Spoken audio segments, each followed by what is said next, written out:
Welcome to this webinar series about BHC 21, Boosting Human Capital in the 21st Century. And this is an Interact2 SEAS project which gathers the expertise of 12 partners from Belgium, France and the UK.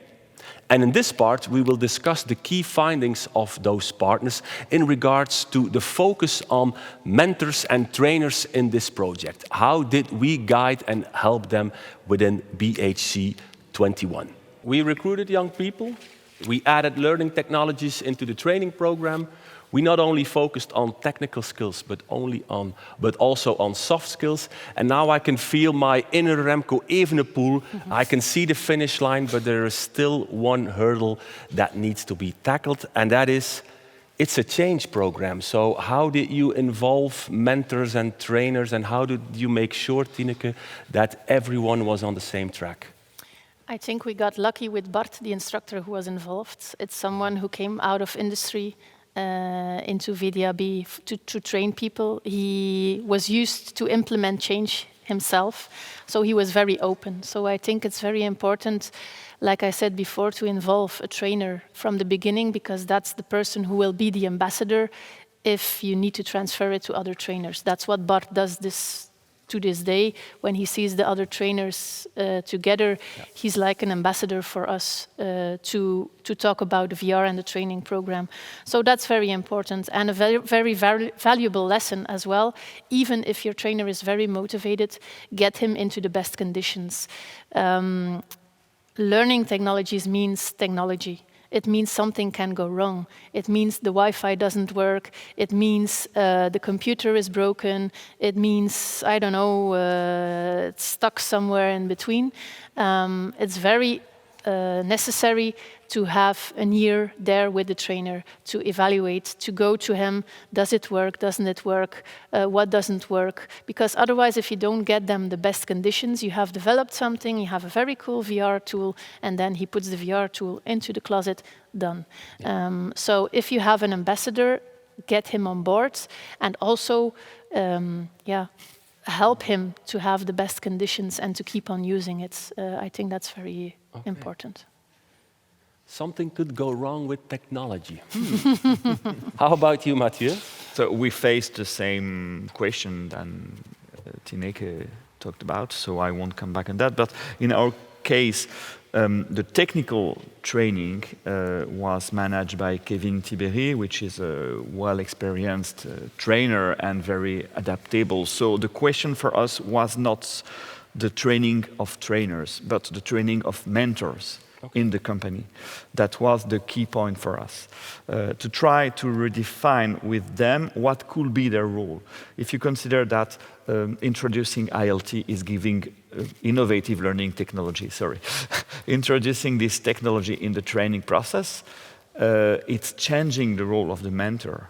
Is maybe less demanded as technical support, but what other function could we define with him or her in order to avoid any kind of frustration? So it was part of the discussion during the train-the-trainer process in order to keep more attention of the mentor in monitoring young people's personal skills. In evaluating the skills, we worked with them to build a skills assessment grid in order to follow the development of the young people during the training in the companies. And I think it's a way to redefine a new interesting role of the mentor. Of course, they already did that, but maybe it was not so well structured and focused. And now, because of the new technology, they can maybe give some distance with the technique and put more attention to the people. Okay. Final question for you, Alan. Was some kind of a train-the-trainer approach important in your transition in the UK? Yes. It's really important that we could do all the work with the participants and put them out on work placements, but it's really important that the employers who were receiving those participants were sympathetic and had some understanding of the cohort of the people that we were recruiting, because some of them, as I said, would have had maybe difficulties with employment previously or even with learning. So they needed to be sympathetic. So we needed to do some work to prepare the ground with employers, and that was very important. University of Greenwich did this work and actually have a lot of experience in teaching that kind of pedagogy, if you like. So that was to try to get that across to the engineers that were receiving these young people.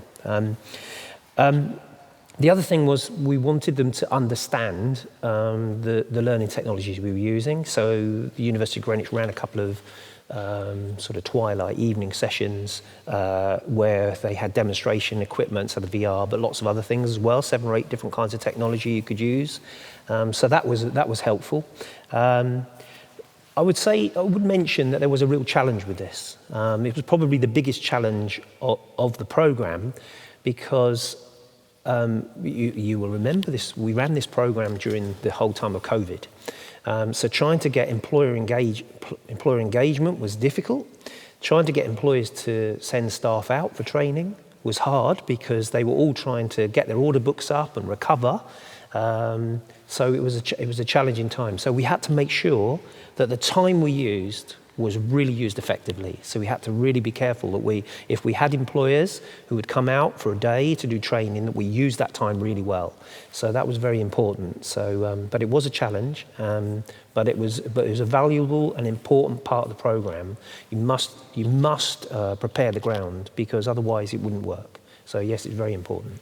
Okay, so we covered all 4 bases. So thank you, Alan, Tineke, Mathieu, for hitting this home run. But now it's up to you at home to ask them some questions. Of course, they're allowed to have a drink, and you're allowed to think about the most difficult questions that you might have. Also, the people in here live in Lille can ask us some questions. And while you type in your question in the chat, we could have a look at a little movie about the decision tool that Tineke was talking about. So please type in your questions, sit back, relax, and watch the decision tool movie, and then we will answer all your questions. Thank you. The labour market needs qualified people. No doubt your company is also looking for ways to boost human capital. For example, with a training program. But where do you start? Our online decision tool offers you appropriate solutions for learning technologies. The tool makes you think about your training in depth, and you will immediately receive a customized report with a detailed overview of the suggested technologies that would be beneficial for your training program. The tool is free and easy to use. Go to www.bhc20.eu and get started. So, we're back, and now it's up to questions. Let's see on the screen if there are any questions. VR can both lower thresholds and be a barrier. Tineke? Yes. They can lower thresholds, yes, because they show how reality is. They can be a barrier by, yes, people can get nausea in a VR. People can be afraid of VR. We had one trainee who actually didn't want to put on the hat in it. So yes, but in the end, if you, even with nausea, if you help them to use it properly, because you can adapt the lenses, then it actually works. And if you only do like a 20 minutes training, it also helps. So the barriers can be adjusted, but you have to keep them in mind, and you have to talk to people what is going to happen, what they will see, what is expected, the same as you do in a regular training. So that's what my colleagues said. Yeah. Pedagogy is very, very important, and it stays the same even if you use innovative learning technologies, not ILTs. It stays the same. You need to keep that in mind. You need to actually be a trainer who thinks about those things. So, yeah. Okay. I'm going to go off-road. No question from the screen, but you were talking about 20 minutes. How long did the VR experience last? So it was about 10, 20 minutes, Alan? Well, some of the students would keep going back to it. They try something and they want to improve. One point I would make is not all VR involves putting a headset on either. You can have other versions of virtual reality. We had a kit for the welding which went alongside the VR headset. Okay. But I take your point. For some people, we have one or two that found it difficult to put the headsets on as well. But sometimes people would go back, they'd try something, and then they'd be determined to improve, so they'd go back and try again and try again. So it became almost addictive, because they wanted to keep improving. So some people spent hours on it, and would have spent longer if we had said, well, time to stop and let's go. So, so it was quite addictive. Nice. Thank you. Let's see on the screen if there are other questions. Do people feel alone during VR training, Alan? Well, probably less so, actually, than if you're in a welding bay, because you have other people around you and sometimes people giving you encouragement, and the instructor's right there. So I think they probably, because actually welding, I'm talking particularly about welding, but welding can be quite a lonely task, because you can't have people near you. Whereas in a VR experience, you can. So it's probably, if anything, it's probably less lonely. And while people were welding in the VR experience, were the other participants watching, or were they welding with a headset as well? A bit of both. Sometimes people would be on their own and just trying, the ones that were a bit obsessive and were addicted and wanted it, they'd be in the corner trying to do but sometimes they'd be around and they'd be comparing each other's scores, and so it was a bit of a variety, Okay. Thank you. Let's see. How do we reach small companies so they can also learn about learning technologies? Mathieu, do you have? That's very complicated. Yeah. In particular, in the period of COVID. For that, we were not helped by the COVID, but that's. I think it was difficult for everybody, but no, that's difficult. Yeah. In small companies, you don't have mentors or trainers dedicated to mentor and train. So we need to find some people who have time. Yeah. We need to have some people motivated, and the SMEs manager has always split it. It's a schizophrenic work. You have to manage with the daily life of the company, with the invoices to pay, the production to be finished on time, etc., etc. And on the other hand, you need to anticipate what's the next. You're in competition within Europe, but also with Asia, and so you need to anticipate. And when we are speaking about the impact of ILTs for the innovative learning technologies, for the training process of the young people, they agree. Yeah. Theoretically, they agree. But finding time to implement these technologies, to experiment them with them, because without them we can produce everything, but it won't be adapted. It's very difficult. It's a real challenge. I think we finished to succeed to reach this challenge during the project, but it took time. I don't remember how many companies my colleagues from CETIM and MEF tried to reach during the preparation phase, but I think at least 20 or 25 companies, maybe Philippe and Véronique could complete, and at the end we found 3 companies really involved in the process, and another one as observer.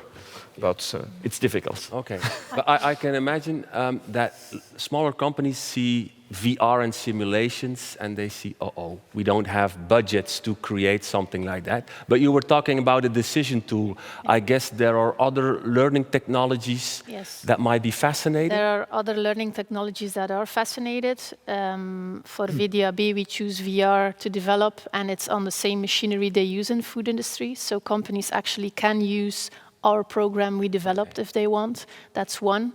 2, we go to a lot of companies together with Siris, a project partner, because they have a sort of toolkit where they can show all sorts of technologies, which is very valuable. They can also give information on where to get it, how to get it. And actually, as you said, the decision tool also shows other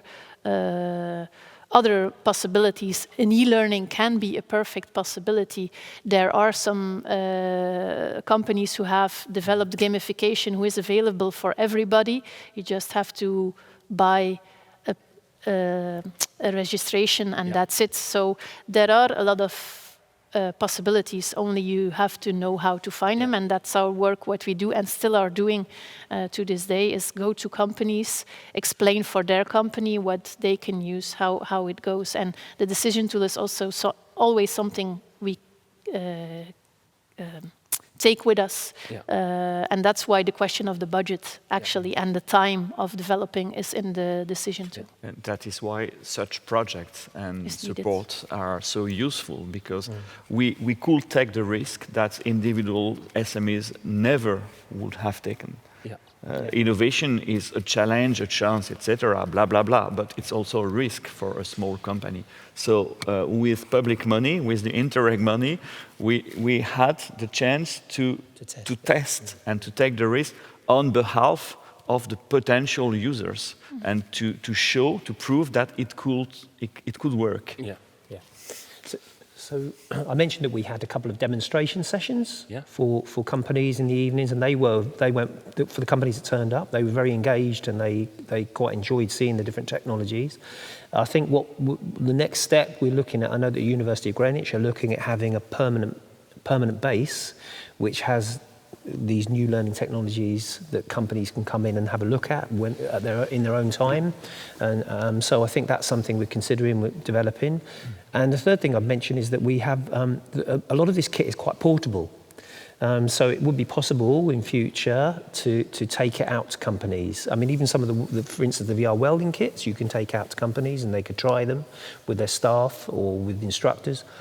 And the other thing is that, like all technologies, they're becoming less expensive. I mean, it's like the VR headsets now. When they first came out, they were I don't know, £1,000 or something, and now you can pick them up for less than 100. So it's all technology as it reaches a sort of critical mass reduces in price. So I think that the cost of the technology will decrease over time as it becomes more prevalent. So so that's hope that's a good thing for the SMEs for the future. Thank you. Let's see if there are any other questions. What will happen after your project? Can we still reach you? So this is not the end of BHC 21, but it's the beginning of something new. Yes. Yes? Correct. Well, it's the beginning of something new. It's just the consistency of what we do. We still go to companies, even in VDAB. I go in different groups from colleagues all over Flanders to explain what we did, the experience we had. We now have an innovation manager in VDAB who is also involved. They wanted to develop a decision tool in VDAB for us to how to choose a technology when you want to implement them. Well, I gave them the decision tool we made so they can change on it. So the work is not over. We have these experiences and it's up to us to share them. And hopefully we can continue with something new to see the lessons they learned on the audio voice. Is it something we can use? The VR welding is something VDAB already uses. So we can still exchange. So duly noted, they are available 24/7 for all your questions. Is there time for a final question or not? Do we have maybe a question in the audience? Oh, we get the signal that we need to wrap up. From my side, thank you very much for joining us this wonderful morning in Lille, France. Thank you very much, Alan. Thank you, Tineke. Thank you, Mathieu. Stay well, enjoy the rest of your day, and see you for BHC 22. Goodbye. Ciao.